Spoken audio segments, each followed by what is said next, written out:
Hey guys, तो चलिए देखते हैं नेटफ्लिक्स के रिसेंटली रिलीज हुई कोरियन रोमकॉम मूवी लव अनटैंगल्ड। तो कहानी शुरू होती है साल 1998 में साउथ कोरिया के बुसान में। यहाँ 19 साल की पार्क सेरी अपने घुंघराले बालों से काफी परेशान है। सेरी का ऐसा मानना है कि उसकी सारी प्रॉब्लम्स की जड़ उसके घुंघराले बाल है। बात तो सही है। अब सेरी अपने मम्मी पापा और अपनी होनहार ट्विन सिस्टर के साथ रह रही होती है। सेरी पढ़ाई में तो कुछ खास नहीं है, लेकिन टाइम पास करने की बात आए तो वो एक नंबर है। उसकी सोशल लाइफ भी कुछ खास नहीं है और ना ही उसकी कोई लव लाइफ है। इतना लाइफ खराब हो गया है मेरा। सेरी की गिन के 4 दोस्त थे जिनके साथ वो टाइम पास करती रहती है। अरे पढ़ाई कर लो थोड़ा। अब अपने इस चिड़िया के घोंसले को क्रश होता है एक आलीशान सी फेसिंग फ्लैट के ऊपर जिसका नाम है किम ह्यून। स्कूल का एक डैशिंग और हैंडसम बंदा जिस पर स्कूल की हर दूसरी लड़की अपनी जान छिड़कती है।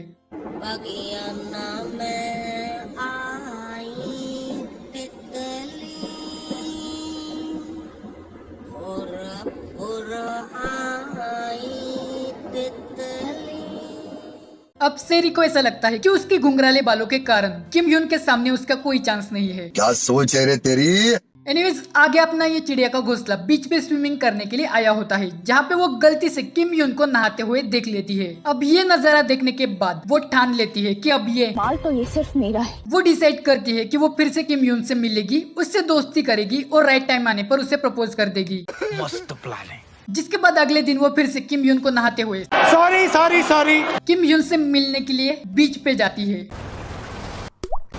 अब आज बीच पे किम ह्यून तो नहीं आता, शिट। लेकिन यहाँ एक नया बंदा सेरी को नहाते हुए देख लेता है। अश्लील है ये लोंडा। जिसके बाद पता नहीं कैसे लेकिन वो डूबने लगता है। सेरी बड़ी मुश्किल से उसको बचाती है। ये है अपना हीरो हान योसोक, स्वभाव से इंट्रोवर्ट और अभी अभी सोल से यहाँ बुसान में शिफ्ट हुआ है। ठीक है, समझ गया। अब सेरी के साथ अपनी पहली मुलाकात में डूबने के बाद योनसोक अपना पैर तुड़वा के बैठ जाता है। शाबाश। जिसके बाद नए स्कूल में एडजस्ट होने में उसे थोड़ी तकलीफ होने लगती है। क्या बोलूं मैं इस पे। यहाँ अपनी सेरी उसकी हेल्प करती है, ऑफ कोर्स अपने फायदे के लिए। बीच तो अपेरेंटली योनसोक की मॉम एक हेयर सैलून चलाती है और घुंघराले बालों को स्ट्रेट करवाना तो उनकी खासियत है। वाह मोदी जी वाह। अब सेरी को जैसे ही इसके बारे में पता चलता है वो तुरंत अपने घुंघराले बालों को स्ट्रेट करवाने के बारे में सोचती है। सपने देखना अच्छी बात है। अब भले सोचने के पैसे ना लगते हो, लेकिन हेयर स्ट्रेट करवाने के तो लगते हैं और वो सेरी की छोटी सोच से ज्यादा थे। मैं गरीब हूँ। तो वो फिर से सोचती है और इस बार अपने घुंघराले बालों के अंदर से एक नया आइडिया निकालती है। यहाँ कुछ तो गड़बड़ है। वो डिसाइड करती है कि वो योनसुक से नजदीकियां बढ़ाएगी ताकि बेस्ट फ्रेंड कैटेगरी में उसका काम फ्री में हो सके। क्या सोच है रे तेरी। अब योनसुक ठहरा इंट्रोवर्ट बंदा क्या बोलता, उसकी आंखों के सामने ये भूत उसके सैलून और उसके घर में घुस जाता है। ये फंस गया सी है। यहाँ सेरी उनको याद दिलाती है कि कैसे उसने अपनी जान पे खेलकर योनसुक को डूबने से बचाया था। चुप हो जा, सातवीं फेल। अब ये सुनने के बाद योनसुक की मॉम सेरी से काफी ज्यादा इंप्रेस हो जाती है। वो सेरी को एक ऑफर देती है जिसके हिसाब से सेरी अगर स्कूल में योनसुक का ख्याल रखेगी और हमेशा उसकी हेल्प करेगी तो वो फ्री में सेरी के बाल स्ट्रेट करवा के देंगी। तो साला होना ही था। एज एक्सपेक्टेड सेरी इसके लिए मान जाती है, जिसके बाद योनसुक ना चाहते हुए भी सेरी की गैंग का मेंबर बन जाता है। सह लेंगे थोड़ा सा। अब ये टाइम पास गैंग एक मास्टर प्लान बना रही होती है जिसमें सेरी अपने माल यानी किम ह्यून को प्रपोज करने वाली थी।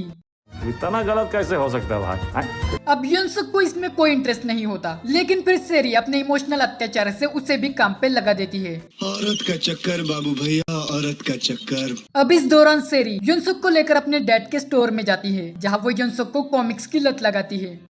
तू इसके साथ मत घूम रे, तू पागल हो जाएगा। अब सेरी को सूत्रों से पता चलता है कि ग्रुप स्टडी के दौरान अगर कोई किसी को प्रपोज करता है तो वो इंसान ना नहीं बोलता कुछ भी। लेकिन अब इस स्टडी ग्रुप को ज्वाइन करने के लिए एग्जाम में पास होकर टॉप 100 में आना जरूरी था। तू समझा। जिसके बाद सेरी पढ़ाई करना स्टार्ट कर देती है ताकि वो स्टडी ग्रुप को ज्वाइन कर सके। ऐसा अगर आप सोच रहे हो तो पागल है क्या। पढ़ाई करने के बदले सेरी क्लास के टॉपर बच्चे के सामने भीख मांगती है कि वो अपनी जगह पर उसे यानी सेरी को स्टडी ग्रुप में जाने दे। अरे पढ़ाई कर लो थोड़ा। अब यहाँ सेरी को उसका पहला तगड़ा रिजेक्शन मिलता है। नहीं। वो टॉपर बच्चे उसे अपनी जगह देने से मना करता है और साथ ही में उसका इंसल्ट भी करता है, जिसके बाद सेरी फुट फुट के रोने लगती है। अच्छा बात नहीं है। अब योनसुक को सेरी पर तरस आने लगता है, जिसके बाद वो भी स्टडी ग्रुप के एग्जाम में पार्टिसिपेट करता है। यहाँ वो पास होने के बाद अपनी जगह सेरी को देने का प्लान बना रहा था। भैया फंस गए बामुन की लड़की के चक्कर में। फाइनली इस एग्जाम का रिजल्ट सामने आता है, जिसमें योनसुक काफी अच्छे नंबर्स के साथ पास होता है। इनफैक्ट वो तो क्लास में टॉप करता है। लेकिन यहाँ सेरी को एक बड़ा झटका लगता है। रुको जरा, सबर करो। क्योंकि जिसके लिए उन्होंने ये सब किया था वो किम ह्यून एग्जाम में फेल हो गया था। अब किम ह्यून के साथ साथ सेरी का प्लान भी फेल हो गया था, जिसके कारण वो काफी अपसेट होती है।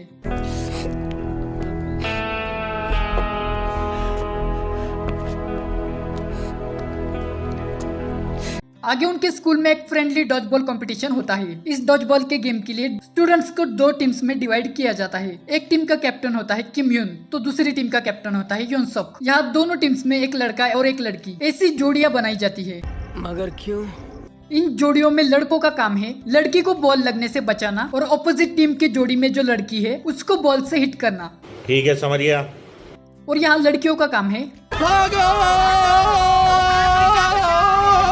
यहाँ योनसुक सेरी के साथ अपनी जोड़ी बना लेता है। जिसके बाद गेम में योनसुक काफी अच्छा परफॉर्म करता है। वो सेरी को प्रोटेक्ट करने के साथ साथ सामने वाली टीम के कई प्लेयर्स को आउट कर देता है। लास्ट में सिर्फ किम ह्यून अपनी पार्टनर के साथ बचा होता है।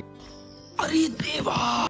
योनसुक किम ह्यून को आउट करने के लिए बॉल उसकी तरफ फेंकता है, लेकिन तभी किम ह्यून को बचाने के लिए सेरी खुद बीच में आकर बॉल का हिट ले लेती है।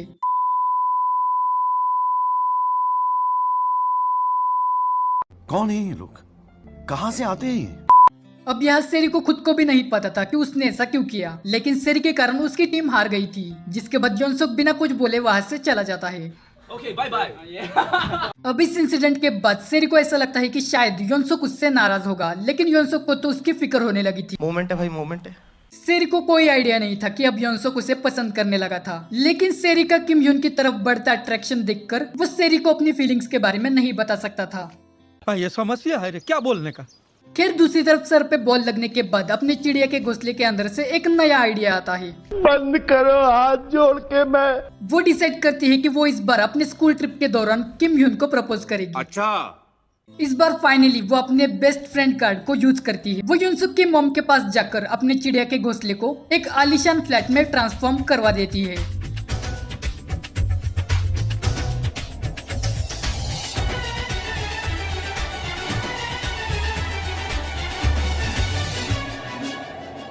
मुंह तो बंद करो अंकल। अब स्कूल ट्रिप के दौरान सेरी अपनी टाइम पास गैंग के साथ प्लान के हिसाब से किम ह्यून को झाड़ियों के पीछे बुलाती है। शाबाश! यहाँ फाइनली वो किम ह्यून को प्रपोज करने वाली होती है, लेकिन तभी उसका मूड स्विंग हो जाता है। एकदम इन्होंने वक्त बदल दिया, जज्बात बदल दिए, जिंदगी बदल दी।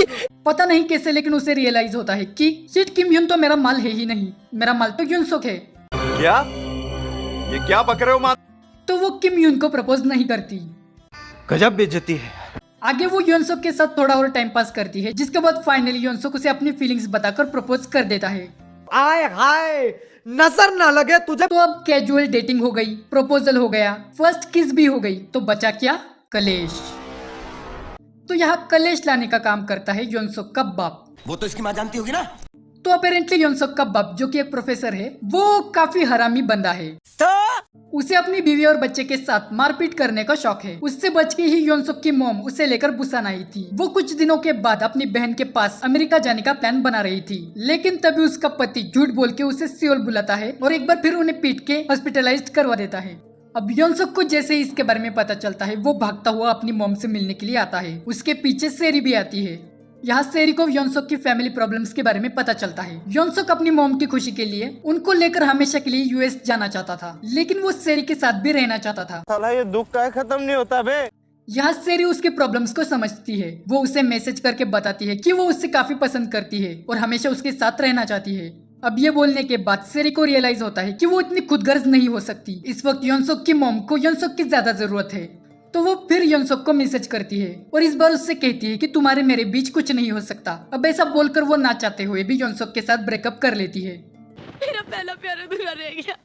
आगे कहानी में एक टाइम जंप आता है। One eternity later. सेरी अब एक कॉलेज स्टूडेंट है और अपने घुंघराले बालों को शान से कैरी करती है। नहीं, मैं नहीं मानता। यहाँ एक सी साइड कैफे के स्पेशल ओनर के साथ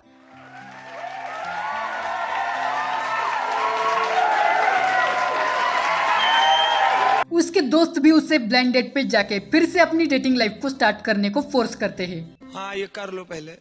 लेकिन सेरी कहीं ना कहीं अभी भी योनसुक को मिस कर रही थी। अब सभी लोगों के बार बार फोर्स करने के बाद फाइनली वो एक ब्लाइंड डेट पे जाने के लिए रेडी हो जाती है। रहा नहीं जाता, तड़प ही ऐसी है ना। Tomorrow. सेरी अपने ब्लाइंड डेट के पार्टनर को ढूंढते हुए बीच पे आती है, जहाँ उसे एक बड़ा सरप्राइज मिलता है। Surprise motherfucker. उसका ब्लाइंड डेट का पार्टनर और कोई नहीं बल्कि योनसुक था। सेरी योनसुक को देखकर रोने लगती है और उसके साथ ब्रेकअप करने के लिए माफी मांगने लगती है। I am sorry बाबू। यहाँ योनसुक रिवील करता है कि उसने सेरी का ब्रेकअप से पहले वाला मैसेज सुन लिया था, तो उसे पता था कि सेरी उससे बहुत प्यार करती है और वो उसका इंतजार जरूर करेगी। इतनी खुशी मुझे आज तक। फाइनली वो एक दूसरे के प्यार को एक्सेप्ट कर लेते हैं और सभी दोस्तों के साथ बीच पे सेलिब्रेट करने लगते हैं, जिसके साथ काफी हैप्पी नोट पे ये स्वीट सी लव स्टोरी एंड होती है। खैर ये मूवी काफी फन है। मुझे personally high school rom coms काफी पसंद है, तो मैंने इस मूवी को काफी एंजॉय किया। क्या कमेंट सेक्शन में बताओ कि आपको ये मूवी कैसी लगी। ऑल्सो वीडियो अच्छा लगा हो तो लाइक और जनरल के कंटेंट के लिए चैनल को सब्सक्राइब करो। मिलते हैं अगली वीडियो में, तब तक के लिए थैंक्स फॉर वॉचिंग और बाय।